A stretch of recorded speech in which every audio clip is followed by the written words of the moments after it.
I'm Cephas, you Thok of the Broken Ones. The Broken Ones was a monastic order pledged to the martyr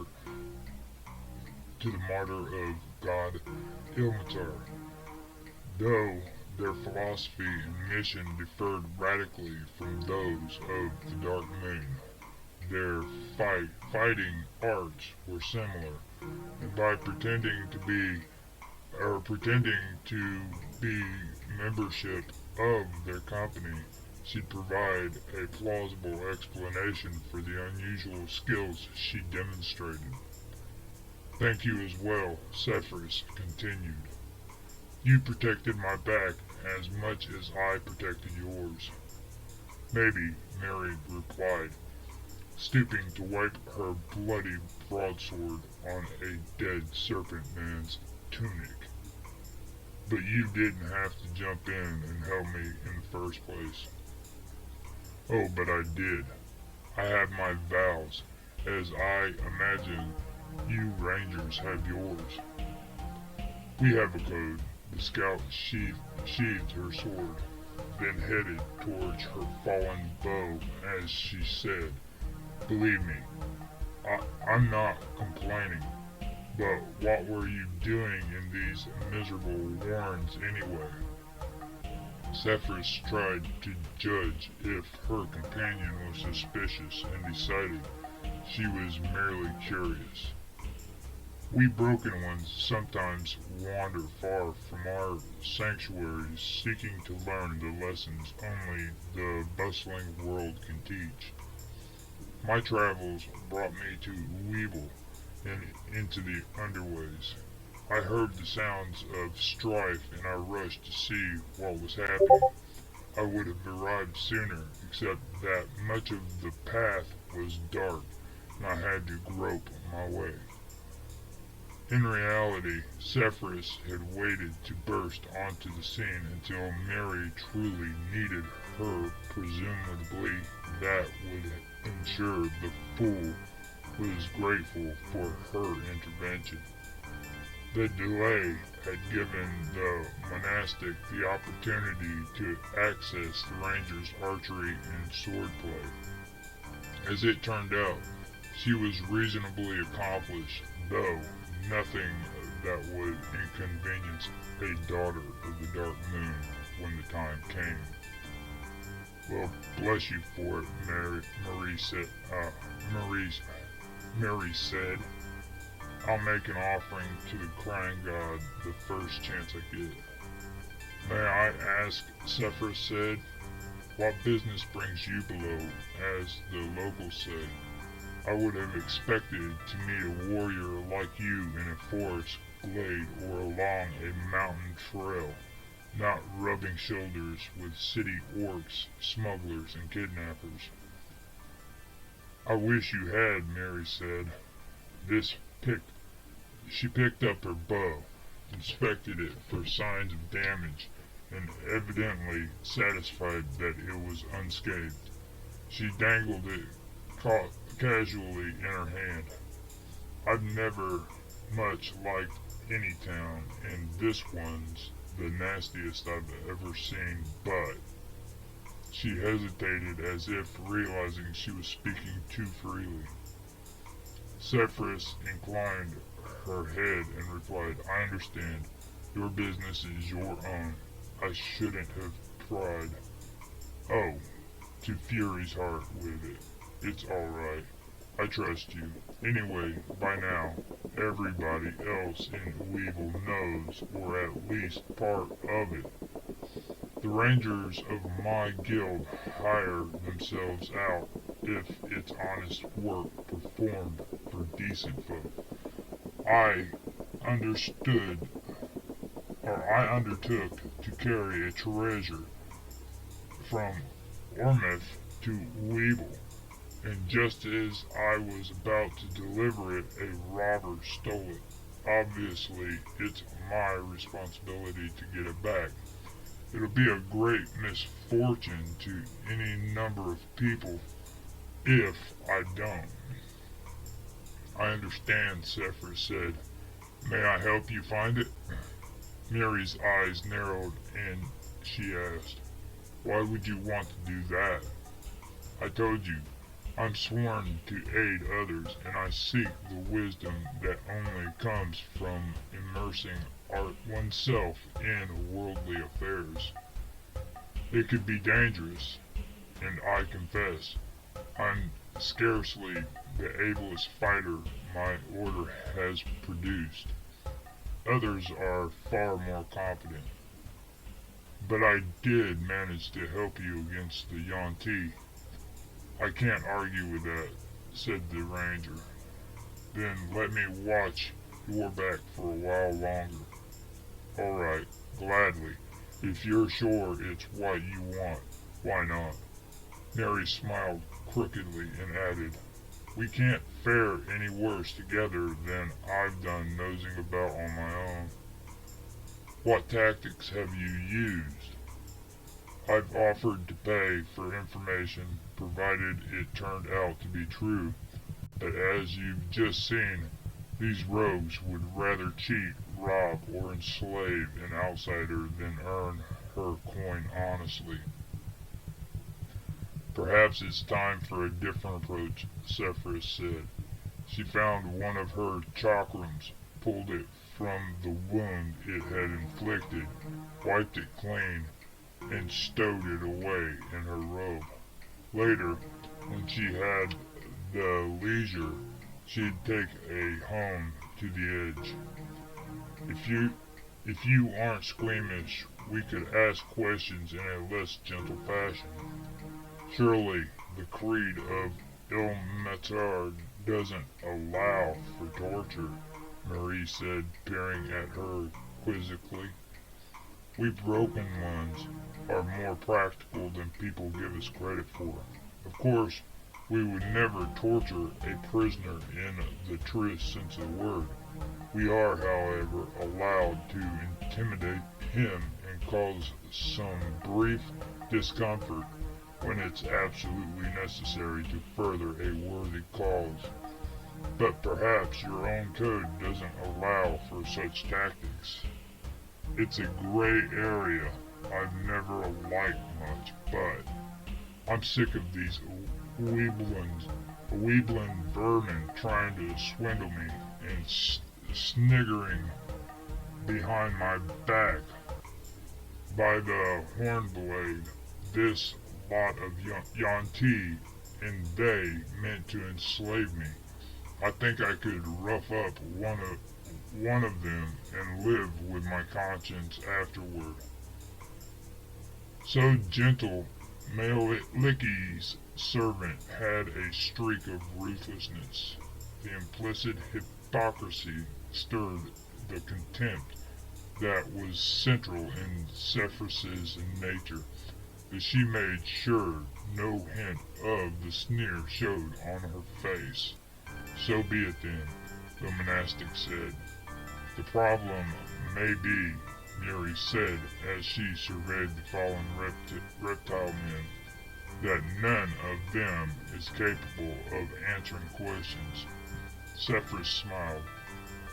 "That's one advantage fists have over blades and arrows," she said. "Often they merely stun instead of kill. To be precise, they stunned when she wanted them to, and in the fight just concluded, intuition had prompted her to leave a couple of the Yuan-Ti alive. We just need to wake somebody up."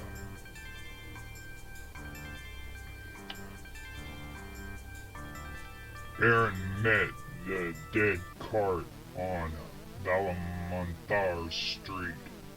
As he would have expected by late afternoon, the mule-drawn wagon carried several corpses which were starting to smell, and was heading to dump them in the garbage middens southeast of town.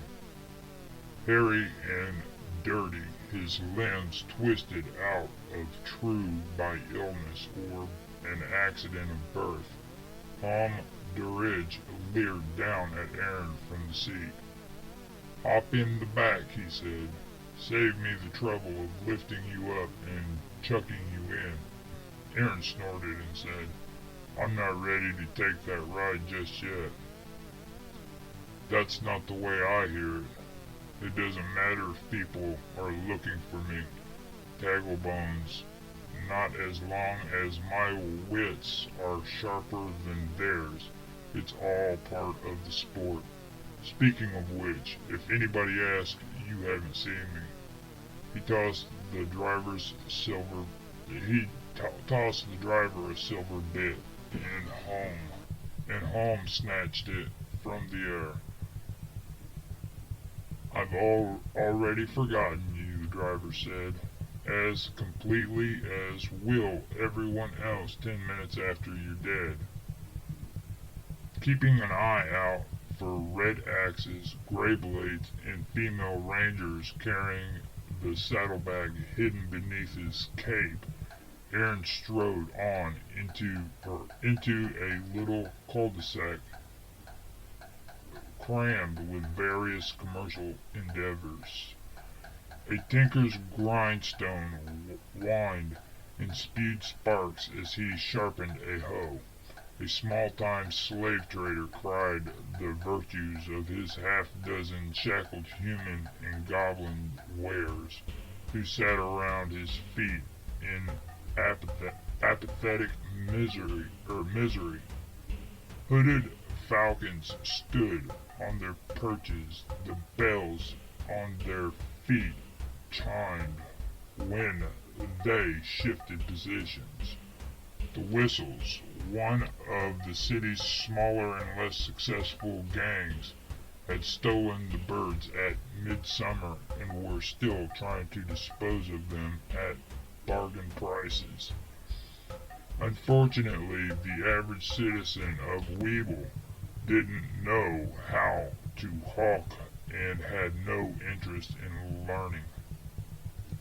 Aaron, who likewise lacked any experience with the fierce-looking raptors, playthings of noblemen and merchants with lordly pretensions, crept past the perches a little warily, slipped into a tower, and climbed a corkscrew flight of stairs. Somewhere in one of the apartments a baby cried, in another bread was baking. The appetizing aroma filled the shaft and made Aaron's mouth water. Burgell Whitehorn lived on the 3rd floor. Aaron tapped on the gnome's door, then positioned himself in front of the peephole.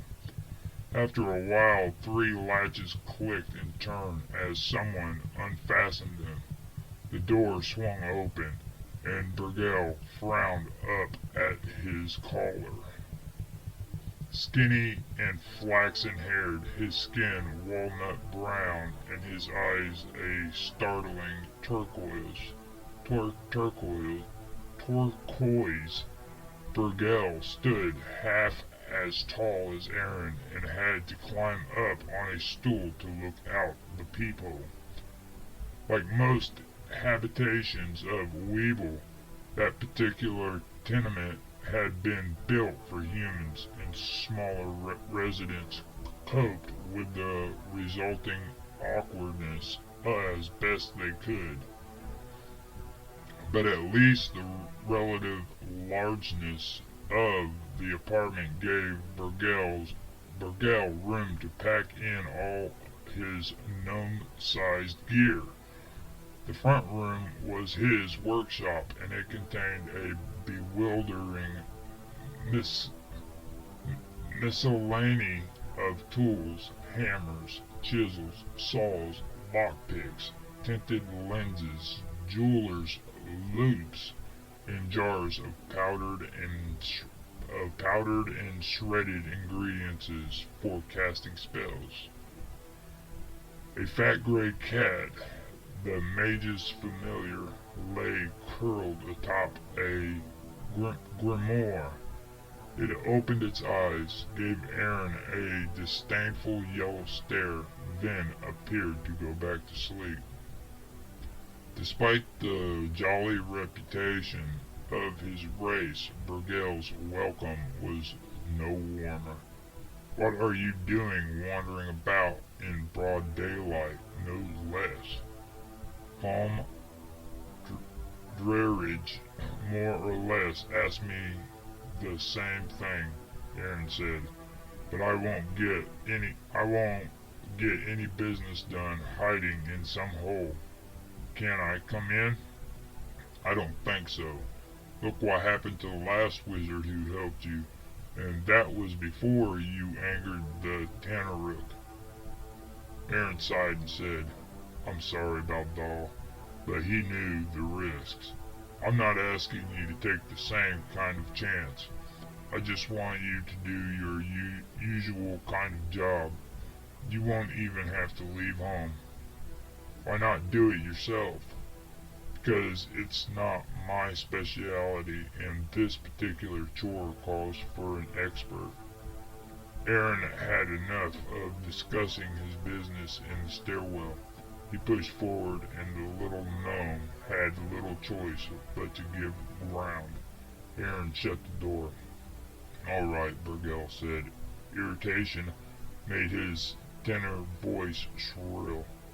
Do come in by all means, but you know, I don't work cheap. So I recall from all the times you bled me dry, Aaron replied as he extracted the steel case from the saddlebag. The gray metal gleamed in the sunlight, the gray metal gleamed in the sunlight, streaming in through the open casement. Whatever's inside this is valuable. I'll cut you in for 1 part of 20, 1 part in 5. Greedy as an ugly thing, you know? Aaron grinned and said, I might at that. 1 part in 10. Done, but I'll need some coin to account, just in case the box turns out to contain something you can't sell. Trust me, whatever it is, I'll find a way to turn it into cash. But if this is what it takes to stop your griping and set you to work, Aaron opened his belt pouch and extracted several gold coins. In so doing, he nearly exhausted his funds. It was a strange thing. Though no gang, chieftain, or lieutenant, he was a successful thief by most standards. Yet the prophet refused to stick to his fingers, and it wasn't only because his father's pain-killing elixirs and poultices were so expensive. Maybe he spent too many nights carousing in the taverns, bought the house too many rounds, loaned too many gold to needy people who never paid him back. Yet why risk his neck stealing coin, if not to enjoy it once he had it? When it ran out, the solution was simple, to steal some more. Burgell bit one of the coins, a Cormerian dinar, then dropped the clinking lot into the pocket of his shabby dress gown. He gestured to a stubby-legged work table that, like the rest of the furniture, was sized for small folk, not men. Put the box down there, the gnome said, and tell me what you can. It was in this saddlebag when I first laid hands on it. I was invisible at the time, but even so, the pouch screamed a warning and painted me with light. Fairy fire, whatever you call it anyway. It hasn't done that since, so I guess it was a one-time spell. But when I tried to pick the lock of the coffer itself, it boomed like thunder. The noise actually hurt. The wizard nodded and muttered, "Layered protections, never a good thing." "Truly, is that your expert opinion?" Aaron teased. "Look, here's where we stand. I don't know if the thunder will sound a second time or what other wards may lie in wait until that one, no, behind that one, but I need you to dissolve them all. Any sign of purely mechanical traps, spring-loaded poison needles, finger-snipping pincers, or the like? I didn't see any, but I wouldn't rule anything out." "Alright," the gnome said. "Stand back." Taking his own advice, Burgell muttered a cantrip. Then he pointed his finger at a brass key laying on the workbench. The yellow metal oozed in a way that baffled the eye, as if changing shape and size from one moment to the next. The key floated up into the air and inserted itself in the strongbox's lock. It jerked trying to turn, but evidently it couldn't shift the tumblers. Thunder crashed painfully loud in the confines of the flat. Aaron couldn't help flinching, even though he'd known what to expect. A framed diagram depicting the interplay of the primal forces of the cosmos, or some such gibberish, fell off the wall. The gray cat leaped off the spellbook, dashed for cover, and vanished behind a wooden chest. "The sonic ward is still active," Burgell said. "Is that the only way you had of finding out?" Aaron asked. "I could have done that. Come to think of it, I did. You're lucky you didn't shatter every bone in your arm. Noise can hit like a mace if properly focused. That's why you need someone who can manipulate his tools without touching them to do the poking and prodding. Just try to poke more quietly. Why is it that folk go to the trouble of hiring a master, then insist on telling him how to practice his art? Hush and let me work." "Fine." Aaron sat down on a divan. It was where he customarily sat when consulting Burgell, but as usual he heeded the impulse to lower himself cautiously and make sure the miniature couch would still bear his weight. The gnome stuck a jeweler's loop into his left eye and examined the lockbox from every angle. Eventually he drew himself up straight, slashed his left hand through the air, and rattled off a string of words Aaron couldn't understand. Magic blared like a dissonant trumpet fanfare. Blue light pulses through the air in time with the notes. The strongbox jumped, spun like a top, and crashed back down on the table, still closed. The brass key popped out of the lock. Shadows of mask. Aaron swore when the commotion had run its course. "Quietly," I said. "What in the name of the 9 hells is wrong with you today?" "Nothing. You brought me a special problem. I'll solve it. But it's likely to put up a bit of a fuss in the meantime." Then let's at least muffle the ruckus as best we can, Aaron said as he rose and headed for the window. I'll have to light the lamps, Burgell said with a frown. It's a waste of oil.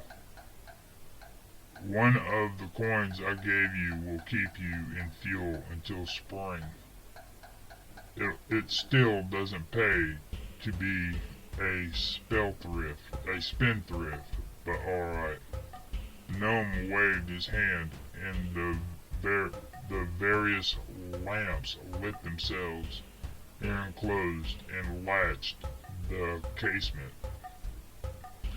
After that, the human had nothing to do but return to his seat and watch the magic work. Burgell spent interminable minutes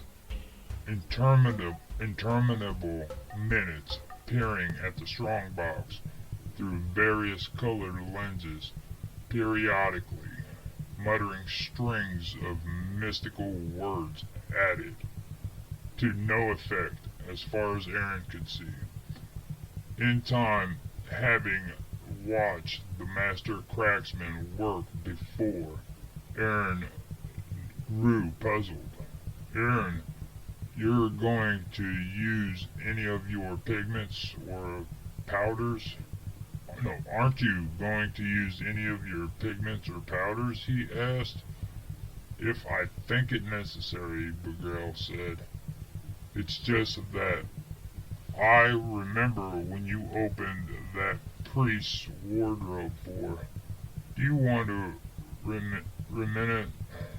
reminisce about old times? Do you want to reminisce about old times, or do you want me to crack the box? Aaron shook his head, slumped back on the couch, and tried to dismiss the unpleasant feeling gnawing at his nerves. He couldn't believe it was legitimate. He and Burgell had worked together a score of times, and the gnome had always proved trustworthy. Yet watching the little wizard stare and mumble just then, comparing his ponderous caution to the energy with which he'd attacked other locks, traps, and spells of warding, Aaron couldn't quite shake the suspicion that something was wrong. He thought maybe he shouldn't be trying to shake it. An outlaw, after all, survived by heeding his instincts. Perhaps he was only striving to ignore them because he'd just lost Doll, Gavith, and Caridi, and it pained him to think he might lose Burgell in a different but no less final fashion. Berg, he finally said, did someone get to you? The gnome blinked and asked, what nonsense are you talking now? His turquoise eyes brilliant even in the soft lamplight glanced down and to the left as he spoke. Aaron was fairly certain it was what gamblers called a tell, a sign Burgell was lying. It occurred to me, I've never known you to work with the casement open, said Aaron. You usually don't want folk peeking in at your business. We're on the 3rd floor. Someone could spy from one of the upper story apartments in the tower across the way, but let's say you wanted someone to know I'd shown up here. Then the open casement would help you signal. Did you see me wave a flag or write a note and fling it out? No. But you triggered the thunderclap, and that kind of clumsiness isn't like you, unless you did it on purpose. You followed that up with more noise and flashing light, and since then it looks to me like you've just been stalling, waiting for somebody to burst in through the door you didn't bother to relock. Burgell backed away from the work table and snatched a scrap of ram's horn from his pocket. He lifted it above his head and jabbered words of power. Aaron leaped up from the couch, charged, dived across the low table, and slammed into Burgell, presumably spoiling his conjuration. He hurled the gnome to the floor, dropped on top of him, and poised an Arthan fang at his throat. Despite the circumstances and his own anger, the human felt an irritation flicker of shame for manhandling someone so much smaller than himself. "Get off me," Burgell panted, or I'll turn you into a beetle. I'll boil your blood. Don't talk nonsense.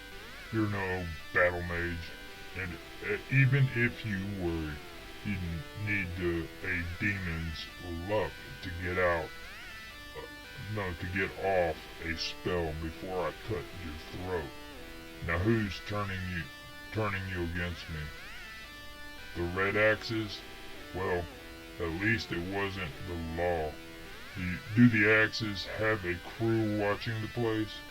Given that Kesh had all of Weeble to search, and his normal business affairs to manage,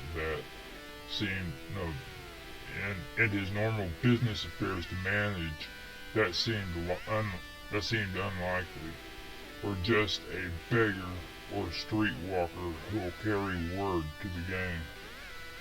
If the latter was the case, Aaron might have an extra minute or two in which to make his escape. I don't know, answered the gnome. They didn't tell me. Aaron's anger clenched tighter inside of him. Curse you, he said. Why would you do this? I thought we were friends. We are, the gnome replied. That's why I tried to shoo you away from the door, but you wouldn't have it. Once you bullied your way in, I had no choice.